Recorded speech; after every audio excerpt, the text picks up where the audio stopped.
जळगाव जिल्ह्यातील धरणगाव येथील पाणीपुरवठा योजनेत भ्रष्टाचार झाल्याचा आरोप शिवसेना ठाकरे गटाने केला असून याबाबत वारंवार प्रशासनाकडे तक्रारी करून देखील प्रशासन दखल घेत नसल्याने शिवसेना ठाकरे गटांनी ढोल वाजवत आंदोलन करून प्रशासनाचे लक्ष वेधले आहे।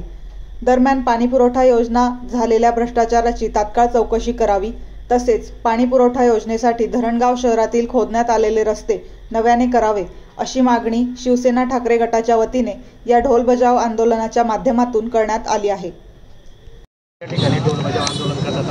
बघा 2021 मध्ये मी नगराध्यक्ष असताना या योजनेचं भूमिपूजन झालं होतं। तेव्हा पालकमंत्र्यांनी आणि इस्टिमेटमध्ये असं होतं की ते टेक्निकल डिजिटल पॅनल ते बसणार होतं। जुन्या नगरपालिकेमध्ये जिथं फिल्टर आता आहे तर फक्त पूर्ण धरणगाव शहराला 4 वाल येणार होते, ते पण डिजिटल येणार होते। म्हणजे मॅनपॉवर पाण्याला लागणार नाही, पाणी सोडायला वाल सोडायला माणसं लागणार नाही अशी त्या इस्टिमेटमध्ये होतं। म्हणजे एक बटन दाबलं तर एक प्रभाग पूर्ण असे 4 प्रभागमध्ये पूर्ण गाव होईल अशी त्याची टेक्निकल सुविधा होती।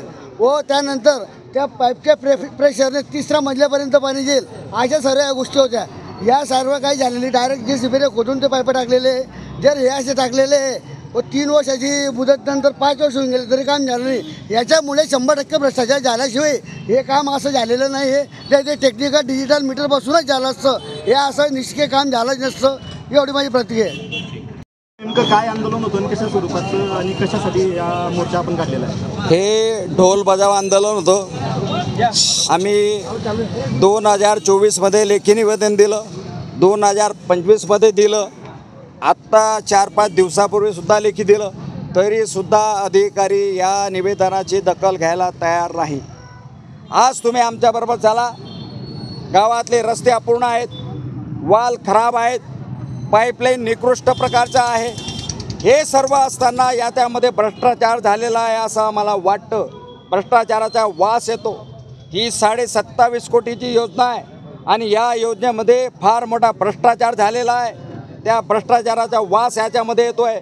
गटारीमध्ये पाईप टाकलेले आहेत आणि म्हणून 3 लेखी निवेदन देऊन कार्यकारी अभियंता महाराष्ट्र जीवन प्राधिकरण मंडळ जर या गोष्टीची दखल घेत नाही तर कुठेतरी भ्रष्टाचाराचा वास येत आहे, कुठेतरी पाणी मुरतं आहे असं आम्हाला वाटतं। म्हणून या भ्रष्टाचाराची चौकशी झाली पाहिजे पाईपलाईनची, ही आमची मागणी आहे। आणि जे झाले उखडलेले रस्ते झाले पाहिजेत आणि जे निकृष्ट प्रकारचे रस्ते झालेले आहेत ते नवीन रस्ते करावेत। अशा 4 विविध मागण्यासाठी आमचं हे ढोल बजाव आंदोलन आहे। कुंभकर्णाला जाग आणण्यासाठी म्हणून आम्ही हे ढोल बजाव आंदोलन आहे। 3 वेळेस लेखी दिलं तरी जाग येत नाही, म्हणून आज आम्ही ढोल आणलेला आहे आणि वाजत गाजत त्या उठवायला आम्ही आलो आहेत। आणि उठवायला या ठिकाणी कोणी आलं तर आम्ही त्यांच्याशी बोलू।